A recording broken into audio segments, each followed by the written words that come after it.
New edition of Celtics Beat. Great to be here with you. I'm Adam Kaufman. You know Evan Valenti, and you certainly know this other guy that is here with us, good friend of the program, Sean Grande, of course. Long time. I always say it because I know how he feels about it. Long time. Used to it now. Radio. I get it. All right, let's start over. New show. Sean Grande, radio voice of the Celtics, although you've caught him on TV from time to time as well, including very recently, just in the last couple of games. He's coming off an exciting kind of gutsy win, if you will, over the Knicks. And we have time for that, Sean. But, I feel like we wouldn't be doing, we wouldn't be doing right by you, by the Celtics family, if we didn't point out to our listeners, for anyone that may be under a rock and unaware of it, there is a new Celtics podcast, and I'll tell you what else. It's not even part of the CLNS family. I'm being that kind. It is produced by the Boston Celtics themselves, and Sean, along with Abby Chin, NBC Sports Boston, Mark D'Amico, of course, from the Celtics, digital reporter, content creator over there. All of the names that I have mentioned are part of this program from time to time, even Kendrick Perkins as well. The four of you hosting a new podcast, View from the Rafters, a deep dive behind the scenes with the Boston Celtics. So one, congrats. You and I had obviously once upon a time talked about doing a podcast. So I'm glad you are finally doing a Celtics podcast, and tell the people about it here on launch day. It's a long time coming, very long time coming. They approached me. It was literally in 2018, I think, when this first happened, back when the world existed. And, the Celtics have been kicking it around for a long time. And I think one of the reasons that I didn't end up doing something with you or with CLNS or a lot of other people, as you can probably imagine, have, kicked my tires, I guess, for lack of a better term, the last few years. It's because this has been in the works to have a Celtics based podcast. And I think that what you guys do, which you guys do so well, is more of a micro, here's the game against the Knicks. Here's what happened this week in these last couple of games. And we realized to do a real Boston Celtics podcast, you want it to go much wider angle lens. And the podcasts that I really enjoy are what, we call, when they came to me with it, I said, listen, this is what I think it should be is the deep dive. Mm-hmm. It's the deep dive. It is an event in Celtics history. And this can be 3 months ago or 2 years ago or 6 years ago or 20 years ago. It doesn't matter, but find an event and take the deep dive. Obviously there's going to be guests and, Danny, we did, a longer form, different kind of interview with Danny for the first one. And there'll be some of those, but really it's going to be event related. And, we have kind of lived it. If Perk and I were talking about the famous Kevin Garnett, Big Baby arm wrestling contest, right? That's become legend. Well, Perk and I were right there. It happened 2 feet from us. Right. So we, again, being the longtime voice of the Celtics, as you and others like to hit me with, which is code for you're old. And I get it. We're lucky. Yeah. It goes both ways. Well, yeah, we're lucky to still be alive at this point. I still don't, because I'm not old enough that I can get the freaking vaccine. Like, I'm glad I've taken care of myself all these years. That worked out well. So now I'm sitting here without a vaccine. Well, thousands of people flood into the Garden for every game. But the idea was to do the deep dive on things that I'll give you an example of. An upcoming episode is going to be about the summer of 2013. Okay. And all the things that happened, the end of the new Big Three era, the hiring of Brad Stevens, the changing on the fly. And to do that properly, you're not talking about the day that Brad Stevens got hired. You're literally, that's a 3-year ramp up to Danny wrestling with the ghosts of the Sam Perkins, Detlef Schrempf trade, right? And talking to Red Auerbach about rebuilding, all the chances he had to trade Ray Allen. And what led to him not doing that. And then the opportunity coming to make all these pivots, the great Doc Rivers dilemma of should he stay or should he go? Could he exist in the league, Tuesday night league pass world and not in the ABC TNT microphone on my jacket world? So that's an example of something. There's so many layers to it. The trade of Kendrick Perkins. And obviously we got Perk anyway as one of us, but all the things that led up to it, that's a dividing point. As you know, we've probably had this conversation. The new Big Three era is divided into 3 parts. The first dividing line is the Kevin Garnett injury, and the second one is the Kendrick Perkins trade. Mm-hmm. And you had different degrees of dominance and success in those 3 phases of it. But we have the ability, because we're the Celtics, to talk to people that maybe are going to be hard to get to for other podcasts or other people, and take our time and do things that aren't related to what happened this week, but that you could listen to on a drive this summer on, like on summer vacation that are going to be sort of evergreen. And that was basically the concept. So this episode you just mentioned too, have you guys, like you said, it's an upcoming episode, but have you guys already recorded this one? We did. We talked to Danny, and it's funny. It was right around the trade deadline, but we weren't talking about the trade deadline other than in generalities about, when you're talking to Dan, we'll talk to Danny many times because he's involved in all these things, right? He's involved in Ubuntu. He's involved in the hiring of Brad Stevens. He's the 2013, the trade of Kendrick Perkins, all of these things Danny's involved in. So he'll make multiple appearances, but this was just a different kind of long form conversation with him. And to me, the interesting part was talking to him about the way he approaches his relationship with players is something that other GMs go out of their way to avoid. Mm-hmm. And the conflict of Danny, the person, and wanting to be involved in these young men's lives and help them. And then you're on the phone an hour later having to trade them away. So that's the kind of thing you're not going to talk to Danny about that on his weekly radio show when the team has lost 3 in a row or whatever. It's micro versus macro, or what we call in the podcast world, the deeper dive. So even when we do interviews like we did with Danny, they'll be different from what you hear on a daily, weekly basis, and hopefully more in depth. So the reason I asked that question is because one of the things that has just always fascinated me, and I think it's been talked about here and there, written about here and there, but what I would love to really engulf myself in a deeper dive in, and it involves Danny, it involves Brad, it involves Tracy, Brad's wife, it involves, Wick, it involves so many others. And maybe you guys got into this, maybe you didn't, but I'm sure you know the backstory, just you being, with your friendship with Brad and others, is when he was hired back in basically July 4th, 2013. And I was excited about it. A lot of people who were fans of Brad's at Butler were, and I wrote about it at the time for the Globe's website. Just, this guy's going to do big things, and, hopefully he does, obviously, but he's already achieved quite a bit in his time in Boston. The fact that in this era of news reporting, news gathering, social media, Twitter reports, there wasn't a sniff of that Brad hiring anywhere. Hadn't been floated, hadn't been rumored, didn't exist until the Celtics sent out the press release that he was hired. And that's been true since, of extensions that he has signed and things along, like it just Brad, that Brad being, sort of that cloak of secrecy. And it helps obviously when your agent is your wife. That's a big part. Yeah. But the fact that that stuff, just a deeper dive into that whole process of hiring, there you go.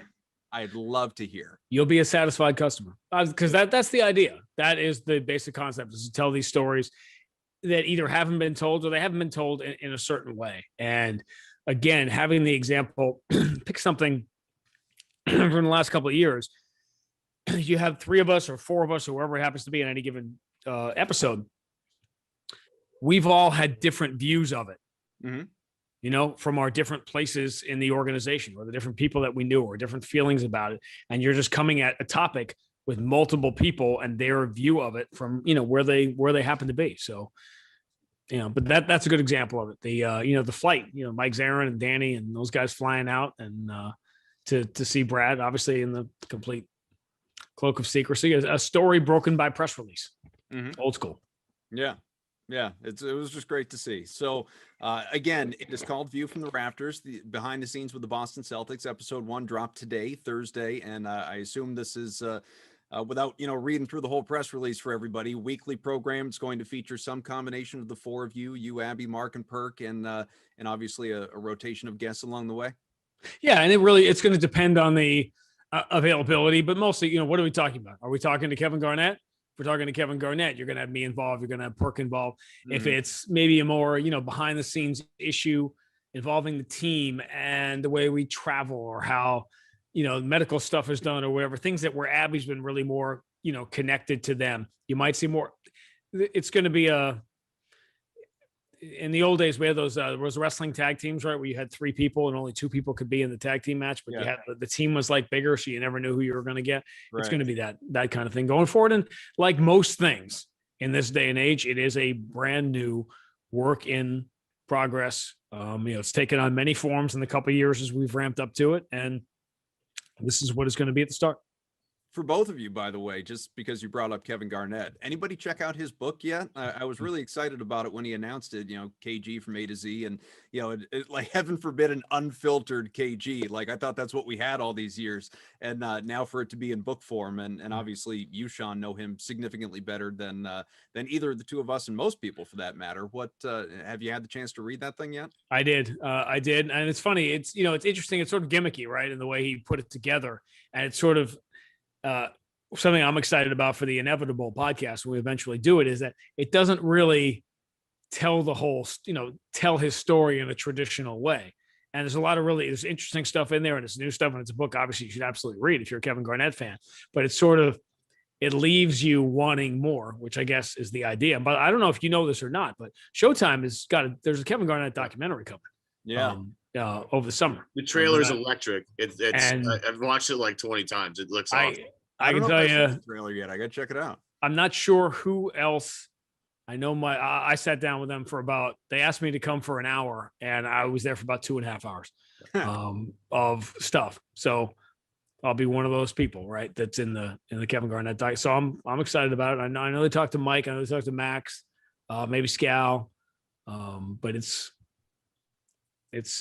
no shortage of, you could do a mini series certainly on KG.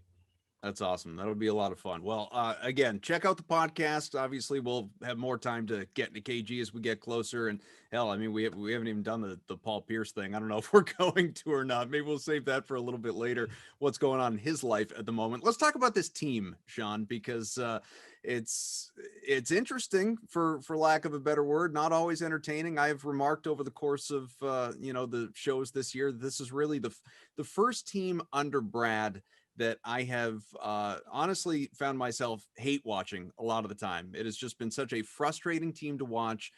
More often than not, the inconsistency, and that doesn't fully account for, things that have been, completely out of their control. COVID issues, injuries. I mean, they've been hit harder than any other team in the NBA. Their, core players have been together less than anybody. So they have and they wouldn't call them this, these are my words, they have their built-in excuses, certainly, that have played into why they are where they are, which is a 500 team at the bottom of a crowded East with regard to playoff teams anyway, 7th right now after squeaking by the Knicks in what was a good win at the Garden. But bigger picture for you, like, it's easy for me, obviously. Here's what I think of the team. You're closer to the team, not as close as normal here in COVID times, but you're closer to the team. You're there. You're watching intently. Where does this team rank for you, just in terms of watchability and your enjoyment as a broadcaster, compared to teams in recent years? Well, it's low. It's like everybody else. We're watching the same thing that you guys are all seeing. I'm saying the same things every night, seemingly. And, it's interesting because we're talking at a really fascinating time, because it's the fact that you could talk about a 2-point home win against a 500 team as being significant. Yet the way that the way the game unfolded on Wednesday night has potential to be significant, because they haven't won really a game like that this year. That was just straight gut check. But I think one of the many frustrating things about this team is evaluating them, because you can say, man, I hate watching this team, to which you could easily on the other side say, which team? What team? Yeah. The team Kemba Walker plays on? The team where you didn't have Marcus Smart? The team where Tristan Thompson was out for 3 weeks? The team where now you finally fill the Gordon Hayward spot with a 20-point scorer off the bench, and he goes down in protocol and now is going to be gone for 2 weeks? What team? So the problem is there are legitimate issues there, and you have to try to meld them somehow with all the other stuff that's happening to say, where should this team really be? If they're 500, realistically, through 52 games, how many wins should they have? 30 and 22 is a pretty good record. Is this team, have they been healthy enough to earn that? And I think it starts with the great double standard of last year, which is that people want that again, yet they had no appreciation whatsoever, seemingly. That's when I say people don't appreciate it. It's the loud, the talk show voices, the vocal minority on Twitter that typed loud. You start with this. I think last year is destined to be one of the most unappreciated Celtics seasons in history. That is the second best team the third best team in the last 30 years. It's the third best Celtic team. 08, 09, and 20 are the three best Celtic teams in the last 30 years. That's how good they were last year, and put together a run in which they not only won all those games and got to the conference finals, they had a chance. One of the things people hated about the 2019, and you certainly can't say it about this team, is that they were in every game. They had a run from February up until the last game of the conference finals where they literally had a chance to win every single game. All the metrics, the offensive rating, the defensive rating, the scoring margin, everything you could come up with. This was an elite team, and they were the third best team out of 30 in the NBA. But for people around here, that wasn't good enough.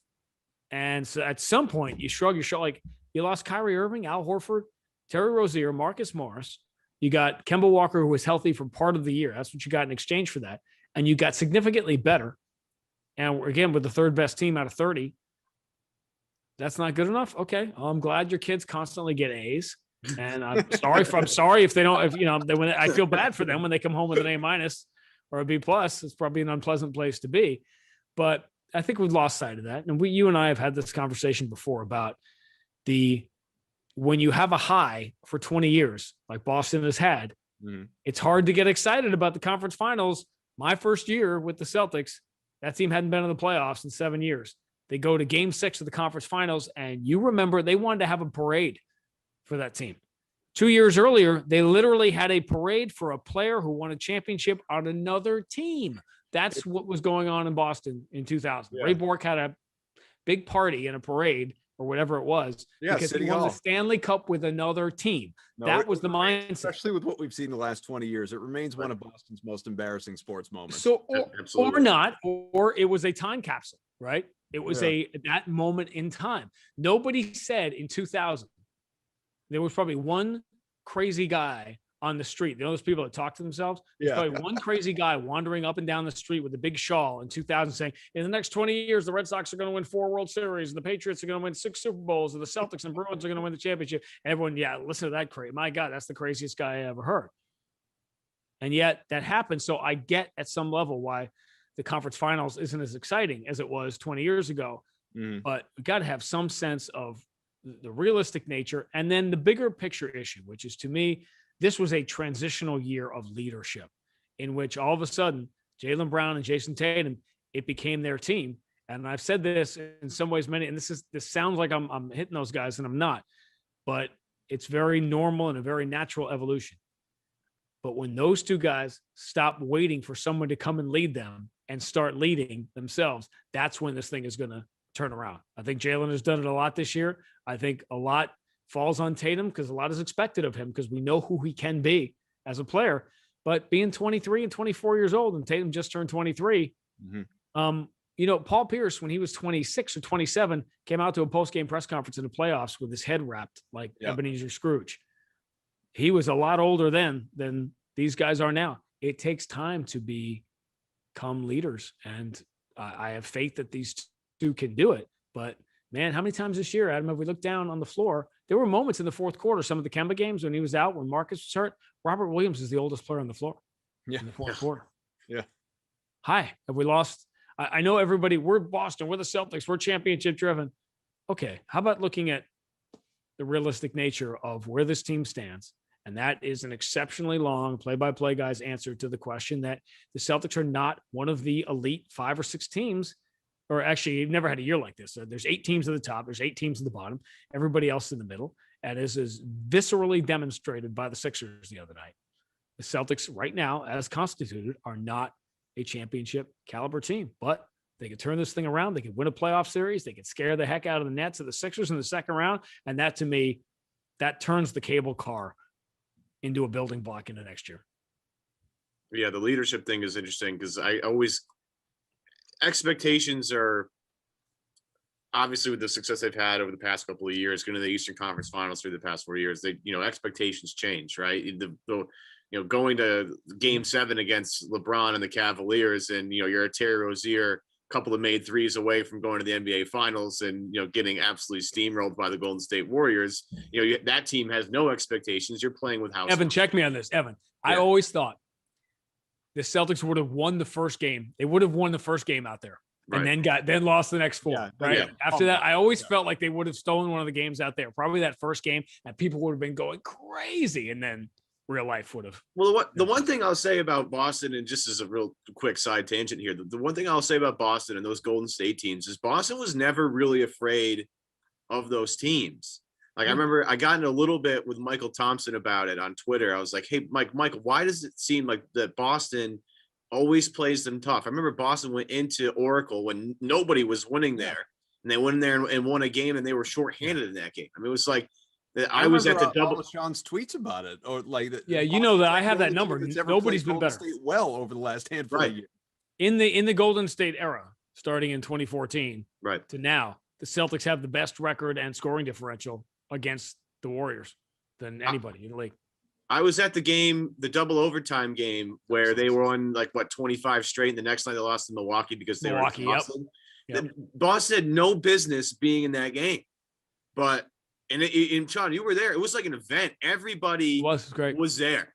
Everybody. I mean, I was fortunate enough to have good, tickets for that game.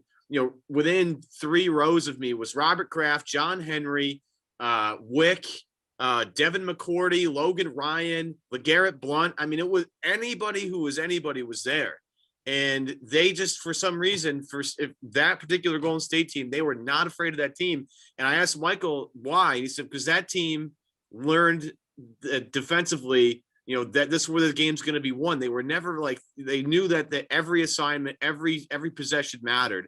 And because they treated every possession like that, they were able to hang in games. But, as we try and get back to right? Yeah, right. Exactly. Al was a big part of that.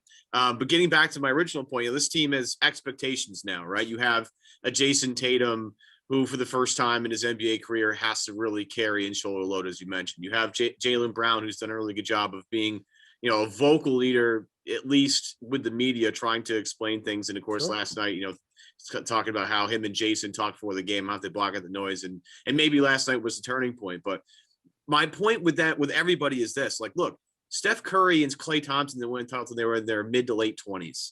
LeBron took him a while, took him another team, Dwayne Wade, Chris Bosh, to win an NBA champion. Winning an NBA champion, if it were so easy, then every team would have one. And, you would have a different team every season. But unfortunately for fans and, for people, storylines change throughout the season.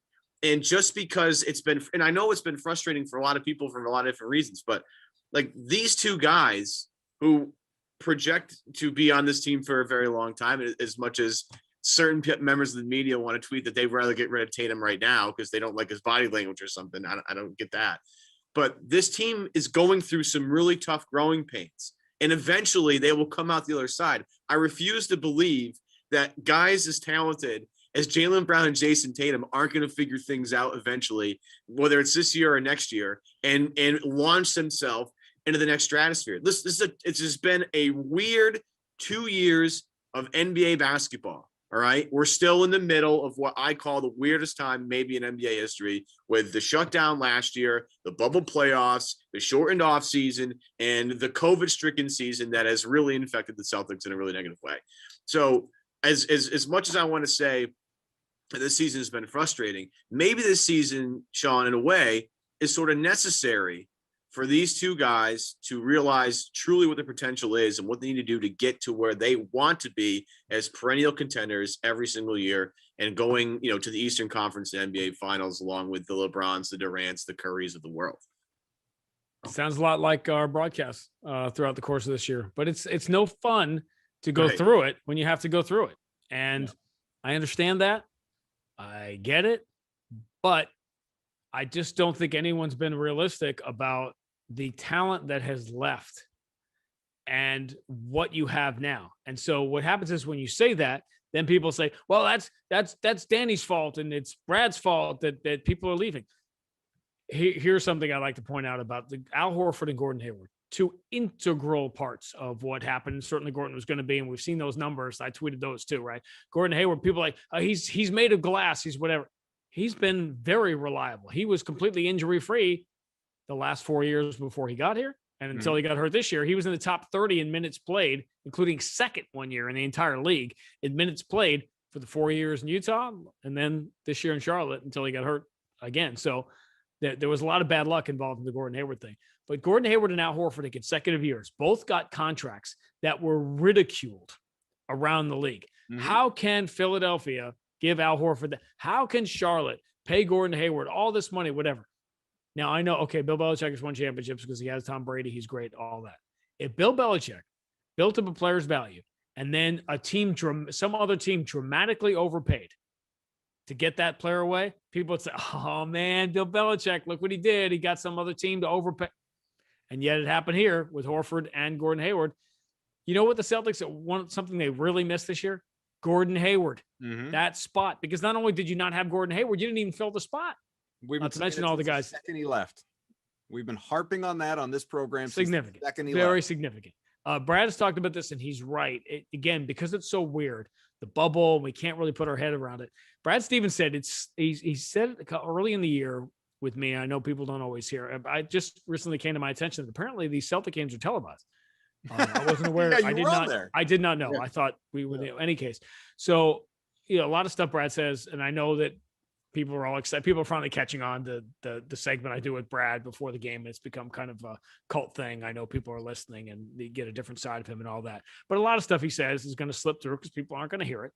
But he said it again recently, and I don't think it truly resonated, that the best team, the best basketball the Celtics have played since he has been here with the seeding games and the early playoff games last year in August, into September, because that team was playing at a championship level. And by the way, we all use different websites and whatever, but 538, which does a great job with the project. The Celtics, by 5 or 6 games into the playoffs last year, were the favorite to win the championship until OG Anunoby ruined everything, right? Kyle Lowry was too far back out of bounds and nobody called him on. But that's how well they were playing last year. And Gordon Hayward, who eventually got hurt, was a big part of that team playing well. You didn't fill that spot.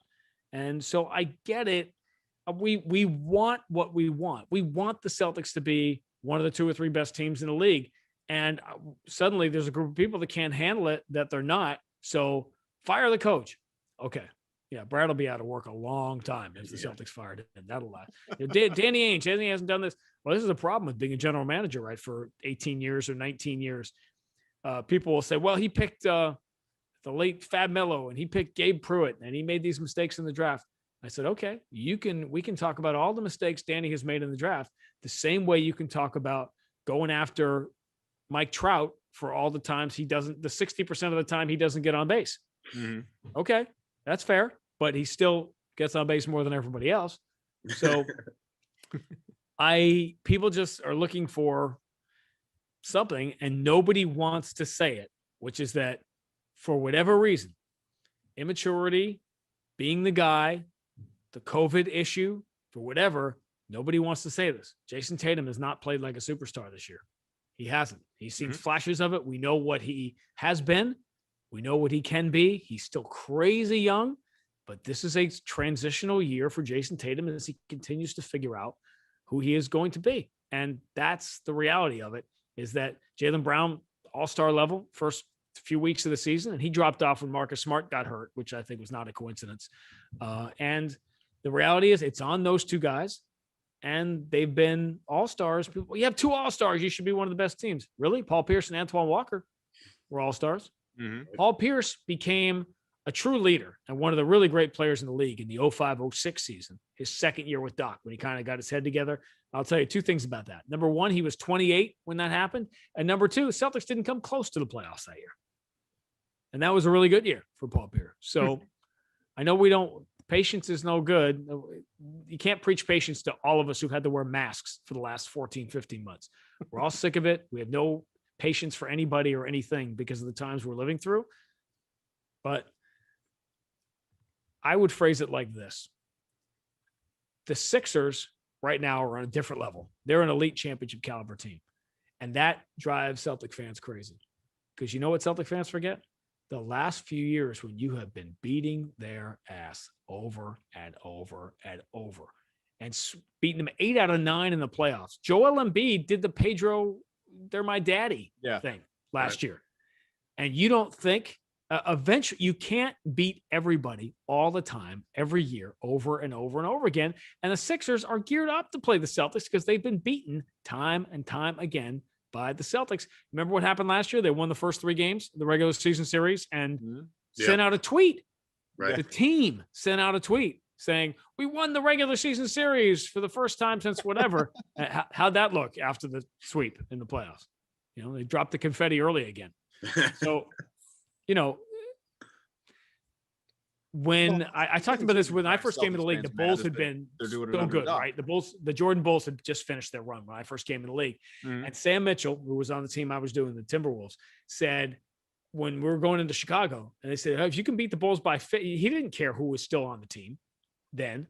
You can beat them by 50, you beat them by 50, because when the new Big Three Celtics went into Chicago or Charlotte and they won the game by 30, we went on to the next town. That team remembered it. And the same way the Sixers remember all those games. So eventually you're going to have to take a beating one of these years. And here's a year where the Celtics, in my view, still have a pretty good shot to get in the final 8. Final 8. We don't care about the final 8. We're Boston. Final 8 out of 30 with where this team was over the last couple of weeks. That'd be a heck of a save of this season.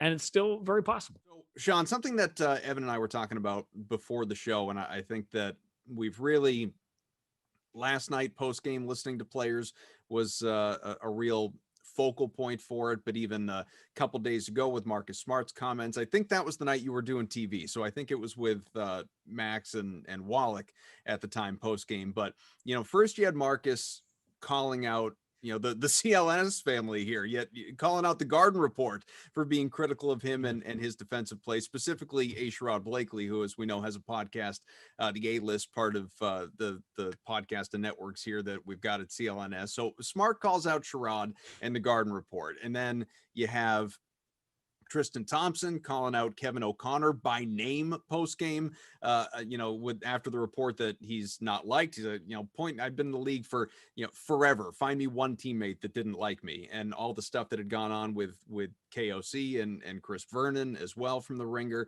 And obviously, Jaylen and Jayson, as was brought up earlier in this show, those guys talking about having a conversation, not getting down after that loss to the Sixers, going into the game against the Knicks and playing the way they want to play. Just, Jaylen say, just be Jaylen out there, just have fun, just play basketball. And even acknowledging that, some of the things that are said by the media, by people like us, by people that are, on talk radio, talking heads on TV, they hear the noise. They haven't, it's not the Bill Belichick mantra of block out the noise, eliminate the noise. They haven't been able to do that. It's really gotten into their heads. There's real estate in these athletes' heads, from, schlubs like us, and at least I'll speak for Evan and I won't include you in that, but, idiots like us ranting on about how we feel about what these professional athletes are doing out there on the floor.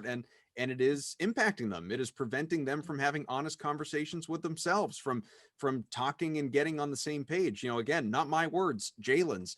Is there a sensitivity there? Is there I don't want to say softness, that's not the right word, but what is it that you attribute all of that to that has contributed, obviously, to what they've done out there on the floor this year?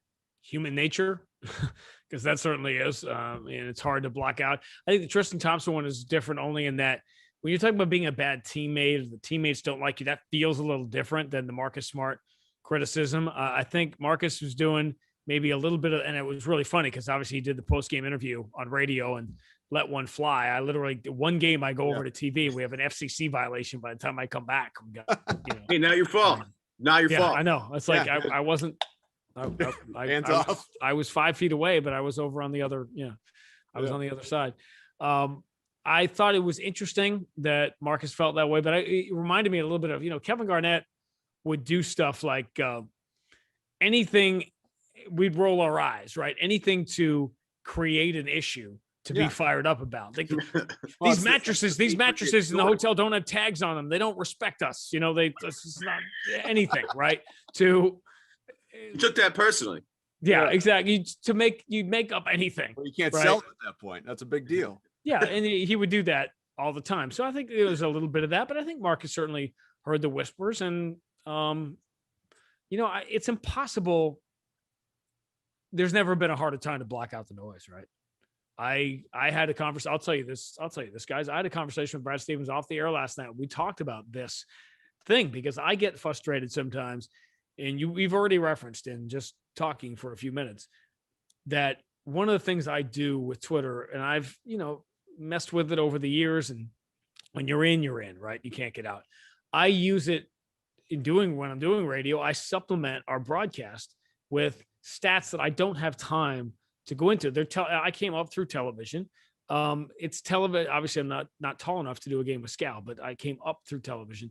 I put stats up on that are interesting to me as TV graphics because that's sort of my background. So you'll put a stat up there, and people sometimes they get so argumentative and so CNN, Fox about everything that they want to argue, not only argue statistics that are facts, they want to take an opinion, instill it on you so that they can argue the other side.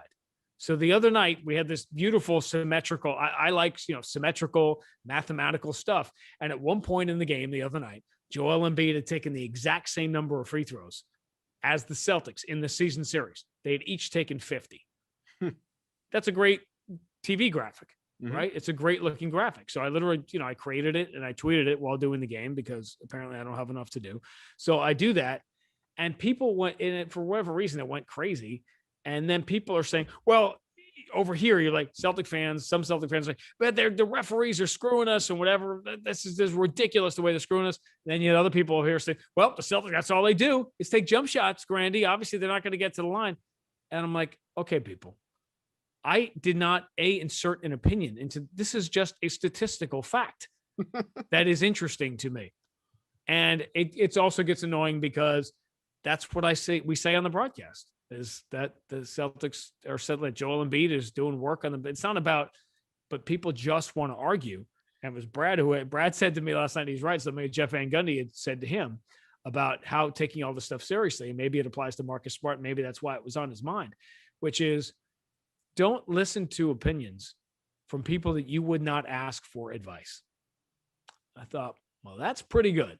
And in the Twitter world, a lot of guys and players, I wish they would do it. Certainly not mentioning anybody by name, Kevin Durant, get off social media because it doesn't help you. There's no reason to engage. In my job, I consider people, it's so funny they call them followers because I've always considered them customers. My job is to serve Celtic fans in any way possible. And there are times that I remember having just dragging a couple of people once about something that was, I had like a number reversed or I'd left somebody out and people went crazy about it. And I said, okay.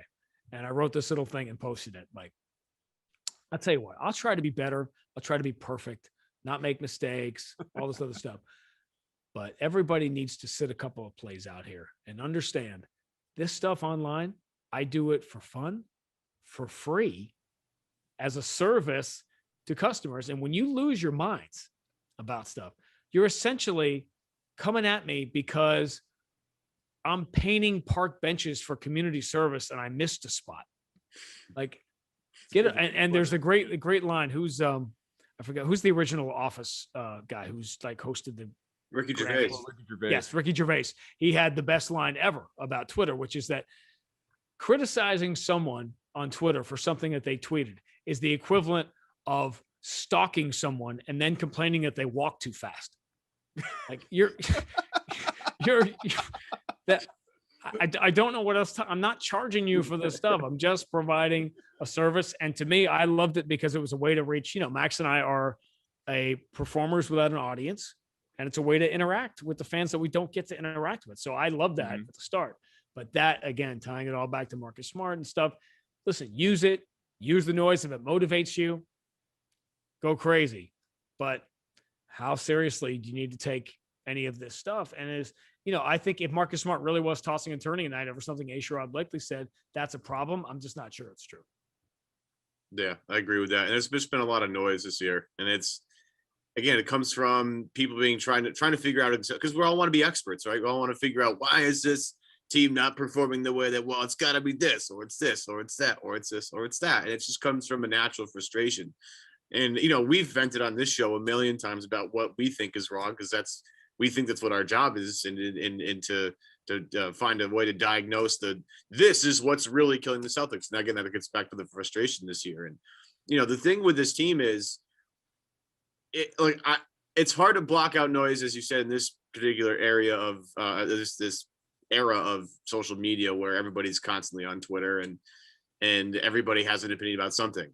But like, the thing that we also have to acknowledge is like, this team does have real problems. Like, as I've talked about what I feel like every single week, the hallmark of Brad Stevens' teams have always been their defense. This team defensively is a nightmare night to night. You see defensive lapses you aren't used to seeing.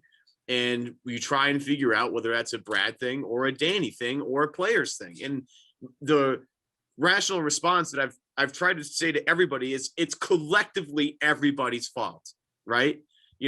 When the Celtics are down every rim protector against Dallas and Luke Cornett's out there trying to, block shots and deter people from the rim, and, Porzingis is just, brushing him aside. That's, an unfortunate part due to injuries. It's an unfortunate part due to, some trades that have happened this year, Al Horford leaving, all those things. Everybody's just trying to play doctor and trying to assign blame in certain areas because it makes you feel better, right? Oh, well, Marcus Smart's not up to snuff defensively. It's like, well, okay, you could point out some examples of that, but then you watch some of the things he does, last night where he, does some heroics and literally wins them the game in the fourth quarter, right? He was 1 for 7 prior to, 5 or 6 minutes left in the game. And all of a sudden Marcus heats up and offensively, carries the team and everybody's singing a different tune. It's just part of the frustration this year, but offensively, I can deal with some of the stuff. Defensively, though, I just get really frustrated with the miscommunication. And, you try and figure out, is it because they haven't had practice time, because they had a shortened off season, they have new guys coming in. It's just like, but everybody wants to have an answer. And what I like about having you on, Sean, is like, you have the bird's eye view of here's, there's not one thing going wrong. It's a multitude of things. It's a weird season. It's the loss of talent. It's injuries. It's all these things combined together, which no rational fan actually thinks about, right? Not hot takey enough, Sean. Right.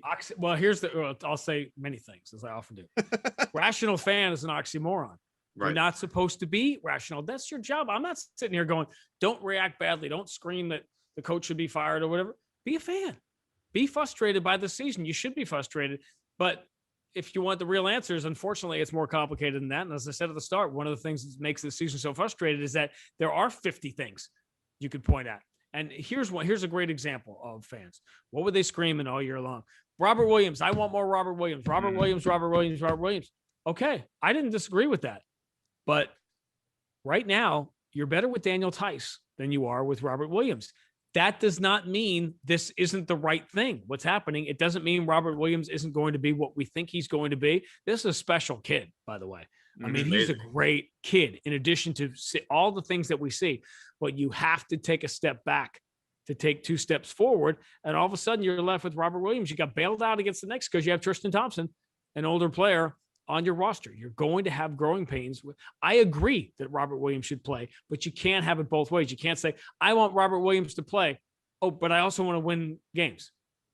You don't get both of those things. Eventually you might, but that you can't wait. This is what I want as a Celtic fan. I want what I want. I want the defense to be great. I want them to stay at a championship level while they're sort of rebuilding and changing this team. And you want that because you got it already. And instead of appreciating the fact that this team sort of rebuilt on the fly and you spent a year and a half at the bottom of the league, a year and a half. Other teams have been down there for 6, 7, 8 years trying desperately to rebuild or get back to the top. And you have a team that's been to three conference finals in the last 4 years. And again, there are people say, conference finals, we're about championship. All right, why don't you call everybody else in the league? Why don't you take a little survey around the league? Why don't you ask the Minnesota Timberwolves, who are coming in tomorrow, how they would feel about going to the conference finals 3 times in 4 years when they've been there once in their franchise history, when they haven't won in Boston since Wally Zerbiak and Kevin Garnett and Flip Saunders was their coach. It's been 16 years since the Minnesota Timberwolves won a game in Boston. Sacramento just won here for the first time in all that time. So you got to have some perspective on what success is. in the NBA. I saw a random tweet from somebody, I don't remember what it was about how come we don't celebrate teams getting to the Final Four in the NBA the way the Final Four celebrate, and obviously different animal on a variety of levels, but there's something to that. I grew up, because I'm the longtime voice of the Celtics and I'm so old, I grew up at a time where baseball only had the 4 teams, right? There was no wild card. There was no, I grew up in the 80s. So you got to the league champ, and that was a big monster deal when you got to the league championship series and you were one of the final 4 teams. So, I think it should be in the NBA too. I'll we got a whole bunch, but I'll give you one Twitter question because there was a nice, good, rational, forward-thinking one that you can answer before we let you go. And that is from Jeffrey Egan. Asked, we've seen so little of Romeo Langford the past couple of years. I have no clue what to make of him. Seems to have pretty good defensive instincts, some offensive versatility. What do you, being me, Sean, Evan, what do all of you think his ceiling looks like? What's his best case 3 to 5 year trajectory? I mean, who knows? That's the thing, is we don't have any earthly idea because he has not played. But you see you see the clay, right? You see the block of clay, the raw materials where you're starting, the things that you're starting with. I always say this about players. Rondo is a great example of this. He started with things that you can't teach. Give me a player like that to start with, and the defensive instincts are ridiculous. They're off the chart. But he hasn't played. And obviously Brad and I have been joking about, I think I had Brad on for the last game. I said, after everybody had been talking about Romeo all year, as if he was going to be the difference maker. Right. And I just asked Brad, just as I always do, very dry and straight. You think it's too late for him to get in the MVP race, or is there enough time left for that? Whatever, because, people are going to overreact, but I think you see why the Celtics value him so much, because in this 3-and-D era of the NBA, which you have the right start with Tatum and Jaylen Brown, right? Because those are the players that you want to have in this era. Romeo Langford certainly starts athletically, defensively like that. And even as we're talking, he hit a 3 last night. This guy made 5 threes last year in his rookie year. He made 5 threes, and he did a step to the left, like a 3 you don't try unless you think you're a 3-point shooter in the league. And it was sort of eye-opening. Not just that he made it, but even that he would take a shot like that. So it's certainly intriguing. But if we think Robert Williams is a project, and he is in a lot of ways, and like so much trajectory left for him, Romeo's way behind him as far as minutes he's played and being on the floor in a year when you're not getting practice time. And by the way, don't discount this, because the Celtics had needed all these guys. No G League for the Celtics this year. No bubble games where you could develop guys because you needed them on the roster. And you're talking about Luke Cornett having to play. Luke Cornett had to play that OKC game, and he saved it because Taco got the first call. Taco was the first guy. And when it didn't work with Taco, then you went to Cornett and Mo Wagner, because that's the year it's been for Brad Stevens, just trying to find, can I get some healthy bodies here? In a COVID year. And it's like when Atlanta fires Lloyd Pierce, I'm not getting involved in other people's businesses and other organizations, but I question anybody changing coaches or GMs or doing anything. To me, it would have to be very dramatic to make a change in your organization based on the bubble year last year. I mean, last year we had 80% of a normal season last year. This year, with nothing about it has been normal. Right. So I'd be very leery about making organizational decisions based on anything that happens this year. Yeah, it's been weird. No doubt about it. Many of the stuff many of the things that we touched on during this show, Evan and I have certainly been harping on in past shows, especially the whole give us more Robert Williams. Although at least, we stay on the rational side, being we want him. I think I speak for Evan here. We want him to learn through failure. If you lose a game here and there, you lose, because we believe that, as you alluded to, Sean, there's something special there. He got 30 minutes of Joel Embiid University the other night. No substitute for that. I mean, that was, right. As I said in one of the calls, I said Joel Embiid just signed his report card after he had him in school all night. Yeah. We've got torture chamber of Joel Embiid for sure. It's not easy. You wouldn't know it the way we've been talking, but the Celtics have won 3 out of 4 and have one more game on this homestand, 7:30 Friday night, and then they hit the road for a few. And, we're obviously more than halfway through this season at this point, 500. What if removing the uncertainties, the unpredictable elements, the, COVID and injuries, but just if this team, as has it's trended in this direction. I say that with Evan Fournier being out, obviously, but it is trended toward health, toward unity, toward seeing more of these guys together, certainly than we did the first third of the season, let's say. What do you believe they can be down the stretch here? Well, I think the season clearly to me is about getting to 5 in the East. Obviously 4 is better than 5. You want to be 4. Although again, I'm leery about home court advantage because even that we're getting closer now, but we don't know in 2 months if a team that worked all year to get home court advantage, maybe they won't have fans and the other team they're playing will. We don't know. We think we know. We have no idea what the playoffs are going to look like with fans and arenas and what home court advantage is going to be. That said, you want to get to 5 because if you don't, forget the play-in thing. If you get to 6, you avoid the play-in. That's like one of those things like, whoosh, we barely made it. And then you look around and there's Giannis. So that's, there's like this comedic thing like, oh, we made it to 6. We avoided the play-in. Okay, well, now go play those guys 7 games. So clearly you want to get to 4-5.